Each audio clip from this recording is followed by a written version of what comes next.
bring in Sarah Matthews, former Trump White House Deputy Press Secretary, and Denver Riggleman, former Republican Congressman from Virginia, former Senior Advisor to the January 6th Select Committee. Welcome, both of you. Sarah, first to you, as we're going to start with the Trump post there defending Pam Bondi from MAGA attacks. As someone who literally spoke for the Trump campaign when he was a candidate and as president in his first term, how do you interpret this?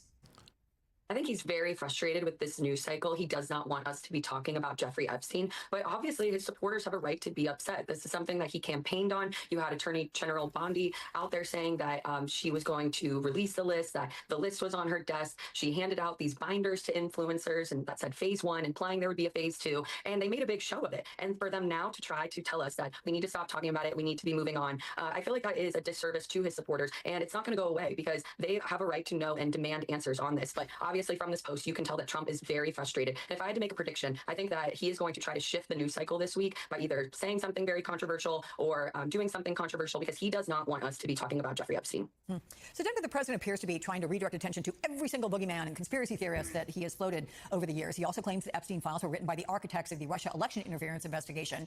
But Epstein was arrested in July 2019, died in custody 1 month later. To what extent can Trump distance himself from this? Can't. I think it's like. Oh, sorry. I thought you were asking me. I'm sorry. You're asking Sarah. No, Oh, you're asking me. You. Okay. Excellent. Yeah. Sorry about that. No, I don't think you can. I think it's like conspiracy theorists gone wild, right? You start the conspiracy theory, then you try to stop the conspiracy theory, but the conspiracy theory is already metastasized throughout the United States. What I find interesting too, he's like, let's move on from Epstein. Nobody cares. You know who cares? The women who were abused and raped and the families of those that were affected. I think that they care. I also think that when you're asking people to go away from it, it's like asking the firefighters not to put out the fire on the house that you set, right? And it looks like that's what he did, right? He's like, hey, firefighters, don't put out the fire that we set talking about the Epstein files, the fact that Pam Bondi said she had the Epstein list. See, and again, that's a great point that I keep going back to. All they had to do was shut the hell up, right? If it got to the point where, again, this is where Bondi was not in the nitty gritty as far as being in the world of MAGA and understanding the folks of MAGA, like Bongino and Cash and other people that are now of the administration, but they were kind of in that world and floating around there. Pam Bondi did not understand that. She didn't understand the gravity of what people are saying, what they believe, what they know, right? And the administration was going out day after day saying, we have this, we're reviewing this. There's mountains of evidence that we have to go through, flight logs, all the, it was just a massive trove of stuff that they were saying. This is not something that was put like into their mouths by conspiracy theorists, quote unquote. This was them going out there and saying, we are reviewing documents. We're redacting what needs to be redacted, and we're going to get this stuff out.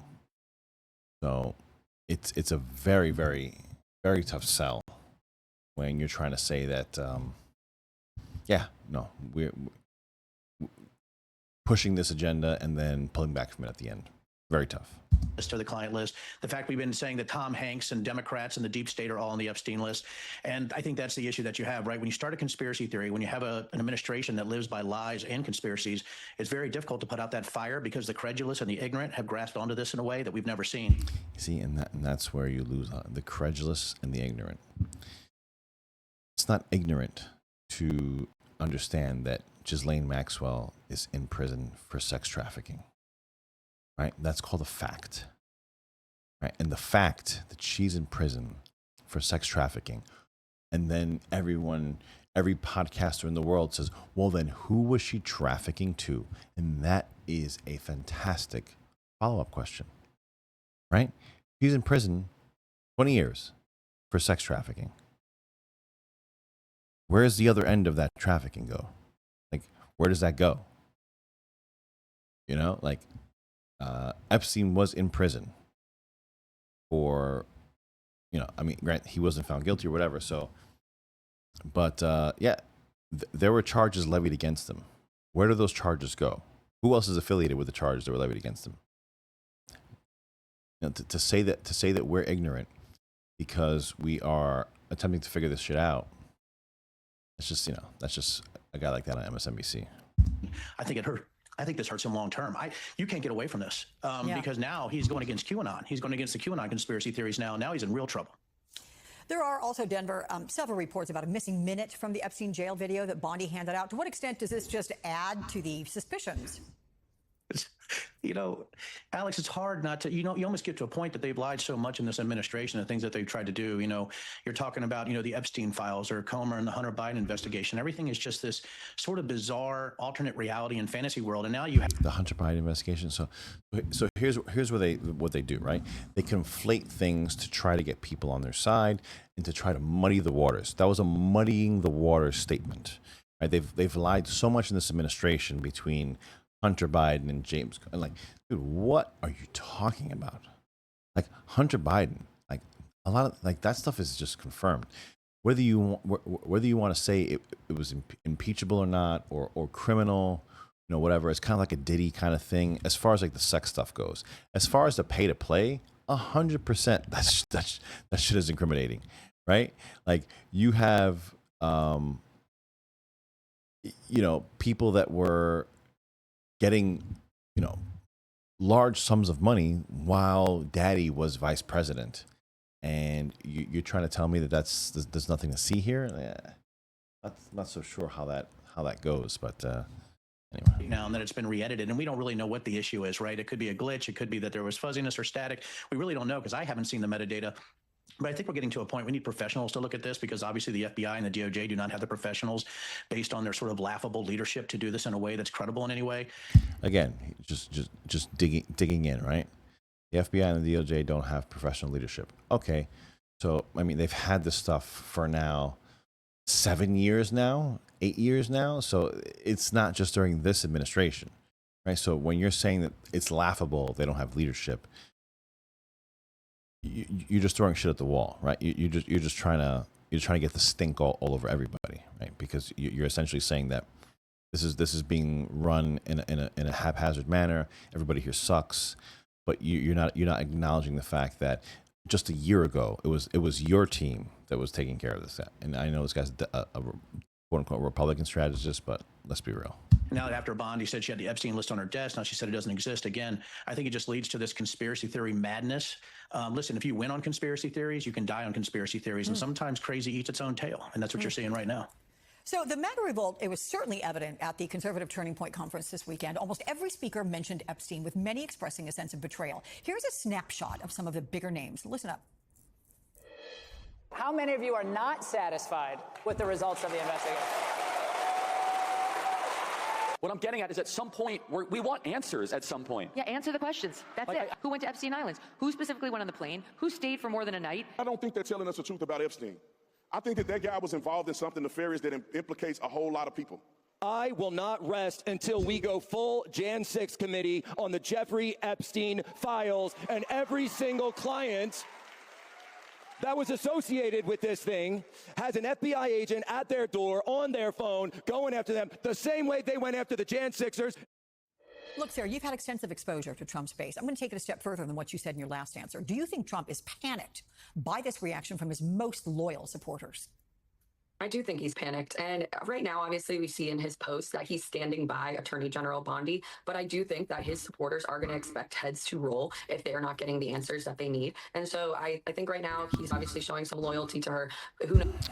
At this point, I don't think you can panic Donald Trump. I mean, you've threatened to jail him forever. You've threatened his family. You've threatened his businesses. You've threatened his money. You've threatened his life. You've done everything to the guy. I don't think that this rift right now with MAGA is ultimately going to, keep him up at night. However, I do think he's going to be sensitive to what his base is looking for. I think the fact that I mean, you had Tatum up there, you had Posobiec, you had Ingram, you had Tucker. Everybody came out there. Everybody who's anybody came out there and they said, this is important. Like, you might go out there and say, are you still talking about this? His base is saying, yeah, we're still talking about this.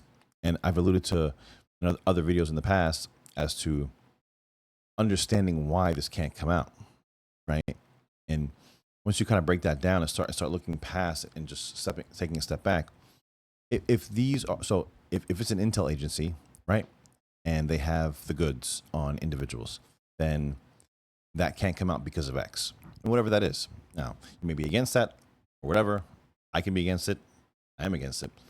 However, I can understand it, right? If there are leaders of countries, if there are leaders of organizations, if there are individuals that are compromised, and here's the thing, right?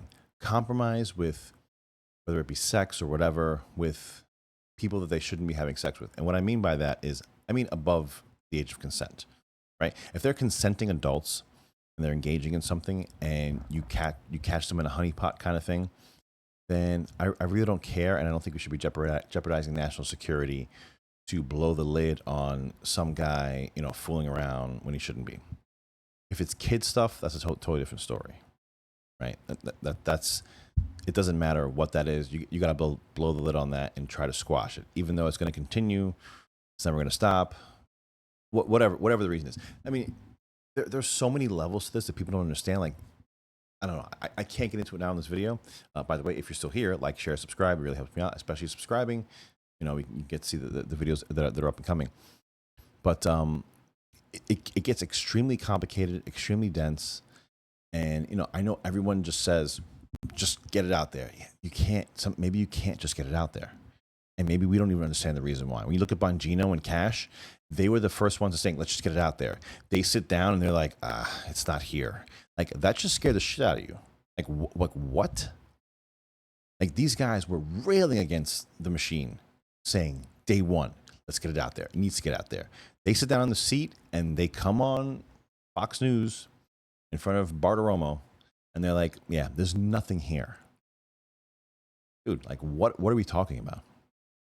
So we're never going to be in that seat. We're not going to know what they saw. Who knows how long that will last, but he has been pretty loyal to his cabinet officials like Hegseth when he's come under scrutiny and faced controversies. But obviously he has to be panicking right now. I think him posting that Truth Social post and having the long laundry list of grievances over the years in it, he feels like this is something that is a pile-on effect and adding to those grievances. But the thing is that he campaigned on this. He said that he was going to release the list, and now his supporters are asking him to follow up and follow through. Is this issue, Denver, important enough to the MAGA base to rip that coalition apart? I think in some ways it can be, especially in specific districts that are heavily Republican. I think this is an incredible opportunity to identify the inconsistencies and the conspiratorial nature of the campaign. I think that's why you see Jamie coming out. And, I know Jamie, see other individuals asking for the list. This is the same thing that MAGA did, and they couldn't really, get through with it when they asked for all the materials and they find out that nothing is actually true that they think is true based on who they've actually chosen to be in charge. So I think if the Democrats, independents, or, those who still, the last of the moderate Republicans left, which you might have a couple left on here, the last of them left, they need to actually go after this and never let it go. And I think if the media keeps asking the questions of where is it, you're either lying before or you're lying now. There is no other way to actually stage it. You were lying then, or you're lying now. So when were you lying? Go. Yeah. And I think once that question is asked, they can never answer it. It's impossible to answer unless they release everything. I don't think they can do that either. I don't know if they have everything. And if they were lying beforehand, they don't have the list anyway. So it's going to be almost impossible to get around that if people continue to keep that, sort of that bone in their teeth and keep shaking it, right? It's going to be hard to get away from. I think that's the important point. I think that's the important takeaway. They don't have it. They don't have it. The people that are being asked to provide it do not have it. Why? Why? They don't have it because it's an intelligence operation. And they're like, go with me down this intellectual road. Obviously, we know that the top of our government, the President of the United States, does not know everything with the government. Can we say that to a certain extent? Can we all come to agreement to that? Right? Let's say there's little green aliens in a bunker somewhere. That's a need to know. He's not going to be advised to that stuff. He's not going to be kept up to what's going on in every facet of the government, especially these covert things that we have going on that need plausible deniability. There's no way you can do these things without plausible deniability. It doesn't work. So he cannot know. He just can't. Right? So that means his upper echelon and the people around that ring, the people in that sphere, also cannot know. Because if they know, then he's going to ask them, and they're going to tell him that he's going to know. Right? So it has to be completely removed from him to the point where there are several layers of an accountability gap where we can say with a degree of certainty that he did not know this was going on. And that's the crux, in my opinion, of all of this. Right? Pam Bondi, She has no idea what's going on. Cash, Bongino, they don't know what's going on. I think what Cash and Bongino know is that they're not being told what's going on. And they can't, maybe they can't figure out how to put those lines together, how to put 2 and 2 together. That seems more like, it seems like they know something's up. Someone's not telling us something. There's evidence over here. There's evidence over there. There's all this stuff that's circling around. We can't get a grip on it. We can't get a handle on it. Somebody's hiding it from us. I think that's more plausible than them just saying, than them just being handed a memo, say, hey, he killed himself. Epstein killed himself. There's no list. Don't worry about it. Doesn't sit well with me, and it's definitely not going to sit well with the base. But that's it for this one. Guys, like, share, subscribe. Follow me on X, 6283Talk on X. I'll see you there. We can have a conversation or down below in the chat. Thanks a lot, guys. See you on the next video. Later.